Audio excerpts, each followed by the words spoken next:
Godzilla Gaming Network.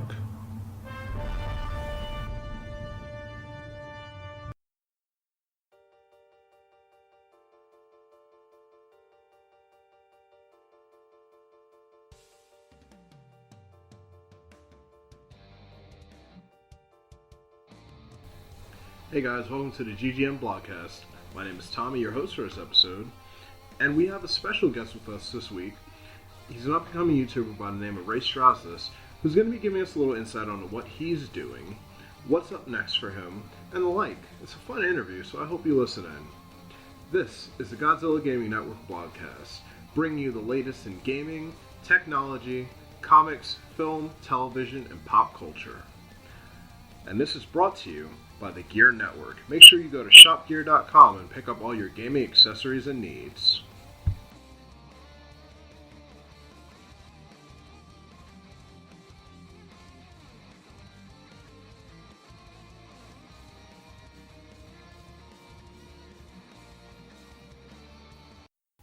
Alright, let's get right into it, guys.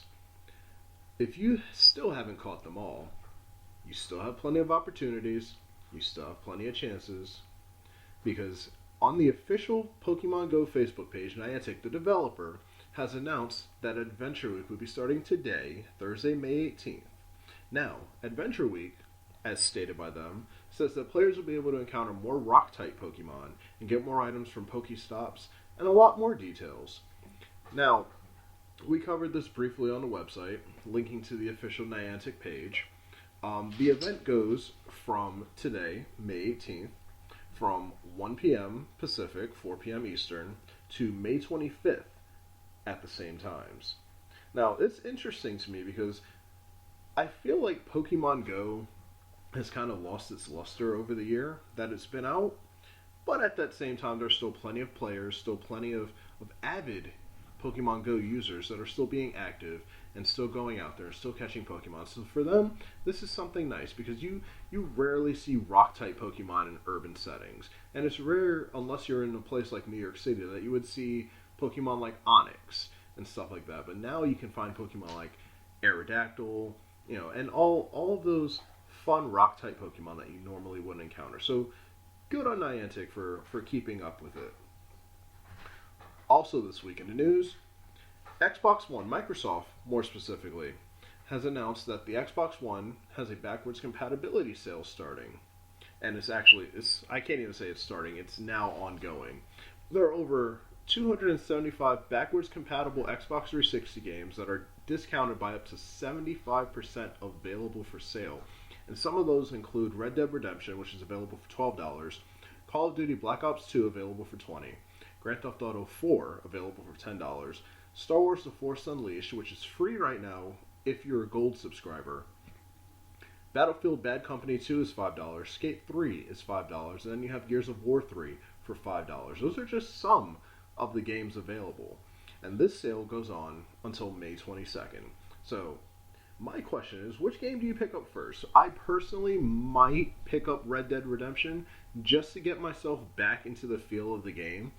Because with Red Dead 2 coming out this holiday season, honestly, with how Grand Theft Auto 5 has been, with the multiplayer aspect of it, and the fact that they're introducing it into Red Dead 2, it honestly makes me feel like this is the best time to be a Rockstar Games fan. Because if anybody can pull that off, it's definitely Rockstar. Also in the news, Ubisoft has officially announced Far Cry 5 and The Crew 2. Now, if you're unfamiliar with Far Cry, or the Far Cry series, Far Cry basically takes you in a first-person character aspect through jungles and things of the sort. Their last entry into it, which apparently wasn't a part of the actual storyline or main story arc, was Far Cry Primal. Now, Far Cry Primal was a fantastic game in my opinion, but it didn't compare to what Far Cry 4, or moreover, my favorite of the entire series, Far Cry 3 brought. It was, I don't want to say it was lackluster, but it definitely was not the Far Cry game that I was used to playing. But hopefully with Far Cry 5, that gives us a little bit of a restart, a reboot. Also announced was The Crew 2. Now, if you're familiar with The Crew, it was a racing game. It was an open world racing game mainly that was fantastic. Like, it was a great alternative to what you got with Need for Speed. It was a great alternative to games of the sort like that. And I am looking forward to seeing what they do, especially with Need for Speed being announced and most likely going to be shown at E3 from EA. So we'll have to see what happens with that. Also in the news, this one going more on the television side, or streaming television if you will. If you're familiar with the popular game series The Witcher, well, they're getting a series on Netflix. Netflix is developing an English language drama series based on The Witcher. And according to a press release from Platige Image, I believe, but they are going to be producing the series. It'll focus on the 8 original novels and the story collections, which is the source material for CD Projekt Red's video game series. So it'll be interesting to see what they do with that. Platige Image has created a bunch of shorts and TV spots for The Witcher 2, for The Witcher 3 Wild Hunt, and they produced the teaser for the 2013 Cyberpunk 2077, I want to say. And it'll be fantastic. I have absolutely no doubt in my mind that this will be one of the best things to hit Netflix in a while as far as the video game community goes. Blizzard has announced that Overwatch will finally be getting its anniversary event, and that is absolutely fantastic. Blizzard released Overwatch on May 24th of last year, and to celebrate that, from May 23rd till June 12th, they'll be having their anniversary event, which is going to kind of be a thank you to players. It's rumored that we're going to get a bunch of new emotes, sprays, voice lines, and most importantly, skins for players to unlock.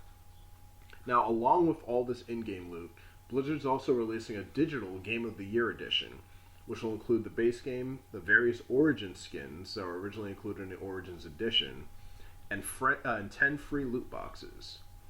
Now, purchasing the Game of the Year edition also unlocks Overwatch-themed in-game items for Diablo 3, World of Warcraft, StarCraft 2, and Heroes of the Storm, so that'll be fun. And also to note, in honor of the anniversary, Blizzard will be offering a free weekend to let anybody try out Overwatch from May 26th through May 29th. So if you haven't already jumped on board, like I picked up the game last month and I have been obsessed with it. I held off for a while because honestly I wasn't sure how I felt about it. I thought it was just another shooter, but you know what? There is so much to do in that game. There are so many unique aspects to that game, and you really end up finding yourself lost in the lore. And I think that personally is what makes the game worth it to me. You have other games out there like the new Paladins game, which is essentially exactly like Overwatch, but it's not Overwatch at all. Like the gameplay mechanics, the pacing of the game is completely different, and you find yourself loving these characters, loving each and every one of their backstories, and getting really involved with it. And that's what I love the most. The last bit of news here that we have, at least for this week, obviously, we're going to be doing this from Thursday to Thursday, so hey, earlier today, it was announced that during Supernatural's 13th season, Scooby-Doo and the gang will be joining Sam and Dean for a crossover episode.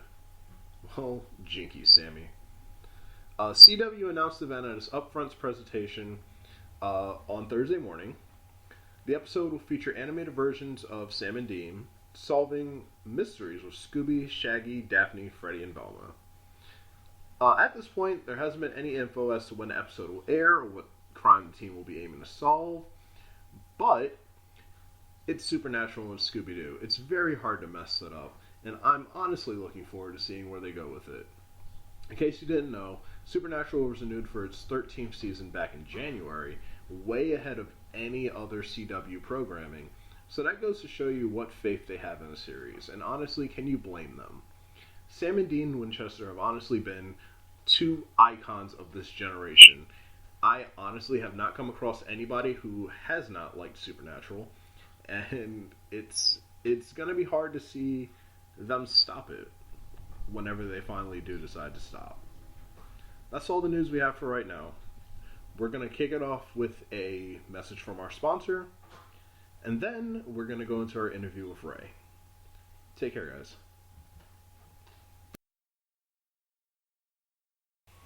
Hi guys, Tommy here with an important message. Do you or loved ones suffer from BGW, bad gaming website? Websites that require you to click unnecessary pop-up ads. Sites that require you to sign up just to read articles. Or even worse, those articles themselves being shoddy and full of false news.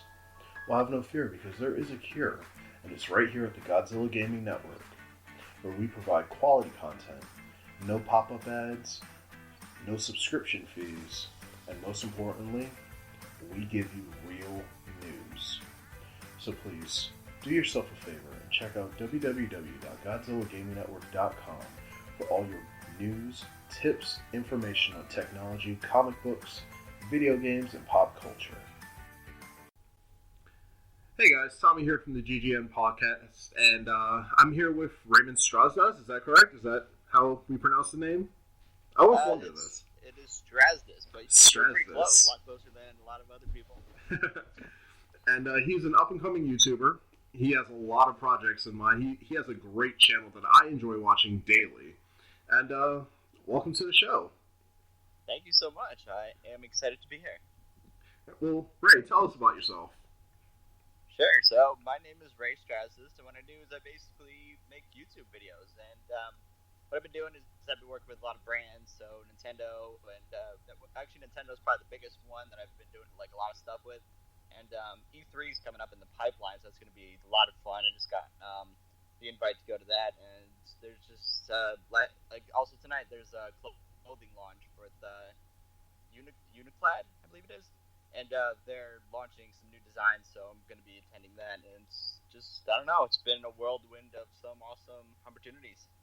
That's awesome, man. So, what got you into YouTube? What got you wanting to make videos and being a part of the company? What I did in the beginning, actually, is probably when we first met online.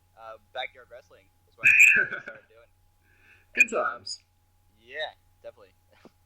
So I basically watched like stuff on backyard wrestling, and it was like I could make something better than this. So it basically got me into making like kind of like short films, but combining the wrestling element to it, and it was actually pretty good for what like low. The equipment I had wasn't really particularly the most advanced, so it was actually really good for the timing and everything, and my experience actually doing production. That's awesome. So news just got out that you are part of the YouTube Next Up class of 2017. Congratulations. Thank you. Yes, that's very exciting. I'm so very excited about that. Now, can you tell us about what the program is and what the steps were to get involved in it? Absolutely. So YouTube Next Up, that's basically it's a very tough program to get into. Maybe about 15 to 20 people per year. YouTube handpicks these creators who they believe are like the next big thing on YouTube. So basically, it's a week-long camp where we're going to be just learning every single element about YouTube, from production to back-end stuff. So it's going to be learning from YouTube itself, YouTube people, as well as NBC executives. So it's going to be pretty high-end, and we also get some equipment vouchers to get some new equipment. So it's pretty cool to take everything to the next level now, and actually just see wherever it goes. That's amazing. Like, I remember when YouTube first started, what was it, about 12 years ago now? 2005? Like, yeah. Nobody... Way before Google. Yeah, nobody ever expected YouTube to blow up as much as it has. Like, you can find anything and everyone on YouTube. There's always somebody doing something. So to be a part of that, I'm sure it's a huge honor for you, and I'm more than proud of you for exceeding to this next level. Oh, thank you so much. I'm so excited. I mean, I saw you get punched out by Goldberg. Right? So I'm on top of that. Oh, that was a fun experience. He's a very nice guy. I can top that. He's a very nice guy. Brock, not so much, but Goldberg's a sweetheart. I could tell by his Instagram post. He just looks like an awesome guy. So, speaking on YouTube, what are your thoughts on the recent YouTube ad policy changes? Has it affected you? Do you know anybody that's affected? I haven't been affected by it, but I don't really make YouTube videos for money or anything like that. I just do it because I love to make videos. But I really do. I think a lot of people are really like frustrated about it because a lot of people use that as their main like source of revenue, source of income. So I could definitely see why it's tough to rely on just YouTube ads for the sake of making a living off of it. It's pretty tough to get by, but I haven't personally been affected by it. Now, I remember, it might have been 2 years ago, maybe a little bit longer, but you were on American Ninja Warrior, weren't you? Yes, I was back in. Actually, just came up on my Facebook the other day. It was 3 years ago, so it was almost 3 years ago to this very day. It was. Can you tell us about that? Like, what was it like? What was the experience? The course is a lot bigger than it looks on TV. I can imagine. So, when you're seeing the course on TV, it's actually pretty tiny. It looks, and the people actually make it look small. But when you're there, standing in front of it, it's actually pretty big. So, it's very, it's a different kind of experience because you're looking at these, getting the perspective from TV and trying to get it from in real life. So you're trying to adjust like on the fly when you get up to the stage. So there's a lot of pressure, a lot of cameras and stuff like that. But it was great. I really enjoyed it. I met a lot of awesome people, and the part before actually leading up to the run was probably the funnest part, I would say, because they had a little like training area where there was basically like trampolines and all these things that you could just like flip off of and do things. So it was pretty awesome. So it was like a mini parkour rink or a parkour gym, you can say. Yep. Well, so there was a lot of monkey bars, all that stuff. So I really enjoyed that place because that's where I really like connected with people and just made new friends there. It was awesome. Well, did you have a favorite course? Favorite obstacle, I guess you can say? Favorite obstacle? I like the salmon ladder. Salmon ladder is actually probably the toughest, but it's also one that makes you prepare the most because that requires the most upper body strength. So once you get that down, I think you can pretty much handle everything else in the course. Awesome. So what's in your gaming queue? What are you playing right now? Currently, the Switch, mostly not because it's Nintendo, but because it's probably I think it's the most innovative console like out there now because you actually get to play like console stuff on the go. It's been really really fun because I've been actually like taking Mario Kart 8 Deluxe like to play on lunch break or taking it anywhere, and you don't have to like rely on actually sitting in front of the TV, which is really cool. How would you compare it to, say, the 3DS or the brand new 2DS that's out? It's definitely in a whole nother category. I talk a lot about like the 2DS and the 3DS on my channel.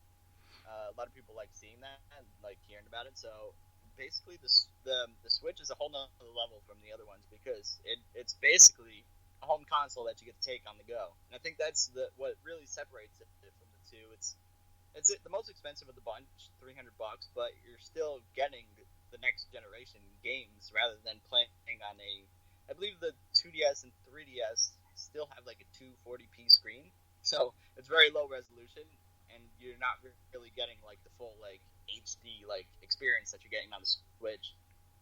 And the Switch is at what, 720 or 1080? Yeah, when it's when you play it in handheld handheld, it's 720, and when you play it on docked on the TV, it's 1080. But when you play it on 720, the screen is really, really sharp, like the portable one. So it looks really, really good. Oh, that's fantastic. Do you have any predictions for E3? We're probably going to see a lot of fun things from Nintendo. I think there's a lot of secrets there that we don't know about the Switch. And I think there's probably, the thing I'm most anticipating is probably a Pokemon for the Switch. I think it's going to happen. The Pokemon Stars they were talking about? Yep, Pokemon Stars. I definitely think there's going to be something there. Oh, that'd be fantastic. Because I truthfully enjoy Sun and Moon. I want to say 40% through the game. I just picked it up again, and I've enjoyed it. Yeah, that's a very good game. Great game. All right, I want to do. Oh, I'm sorry. To transfer that over to the Switch, I think that's going to move a lot of consoles. Oh, absolutely. It's a huge step up from things like Pokemon Coliseum. Oh, yeah. But I wouldn't mind having another Pokemon Stadium, because Pokemon Stadium was... That series was very good. Yeah, it was. There was a great story behind it, too. Oh, yeah. Battling Mewtwo at the end. Yes. So I want to do just a quick little segment called This or That. Basically, you would tell me this or that, and a little bit of your reasoning why. So since you're a huge Nintendo guy, Mario or Luigi? That's a tough one. Probably gonna have to say Mario. Pokemon related. Do you enjoy Ash or Red? Ash or Red? That's a tough one. That is a tough one. Probably Red, because Red's definitely more badass. You can tell because he's just like standing in the middle of a mountain just waiting to battle somebody. So I mean, Ash is like kind of like talkative and everything. He's like going, crazy and everything. He's like all hyper. And then you got Red who just stands there and doesn't say a word. At least in the games. Yeah. So, I don't know. I think Red's more of a badass. I can agree with that. And now, here's the last one. Not Nintendo related, but you recently did something like this on your channel. Do you prefer the fidget cube, the fidget spinner, or the Rubik's Cube? Ooh. Definitely the fidget spinner. I definitely enjoy the spinners more because you can actually do things. You can put them on your nose, put them on your forehead, put them on your finger, or do whatever you want with them. And I think that's the whole cool, trendy thing about the spinners. The cubes, you could click them and do these things, but the spinners really have the cool aspect because some of them have really cool designs. Like I know some people are probably gonna kill me for saying that I like fidget spinners, but they're actually pretty cool. They grew on me. So, Ray, what's next for you? What's next? Well, next I got a pretty busy month ahead, which I really didn't anticipate. Next up is next week, so we're doing next up the camp, and we also have E3 coming up. So there's a lot of content, a lot of videos coming your way, and we also have the clothing launch for Nintendo tonight. So that's going to be interesting to see. I've never been to a clothing launch, so we'll see how that goes. But yeah, there's a ton of stuff in the pipeline. I really can't pinpoint one exact thing because there's so many awesome things happening. Awesome. Now, can you tell us where we can find you on social media and YouTube? Sure. You can find me anywhere at Ray Strazdas, RayStrazdas, and that's basically Twitter, Snapchat, Instagram, YouTube, wherever it may be. That's where you can find me. All right. Well, thank you so much. We're going to put those links in the description below. Thank you so much for taking time out of your busy schedule for this. I truthfully appreciate it. Not a problem. Anytime for my longtime YouTube buddy. All right, guys. Well, that was Ray. Follow him, like him, tweet him. And he's honestly one of the nicest people you can meet. He's true to his art. And honestly, he's somebody that deserves what he's getting. Take care, guys. Just a friendly reminder, remember to check out shopgear.com. the only Amazon page you need for all your gaming needs and accessories, whether it be headsets, batteries, a new controller, the hottest, latest game that's coming out. Shop Gear has it all. So make sure you check that out. That's www.shopgear.com.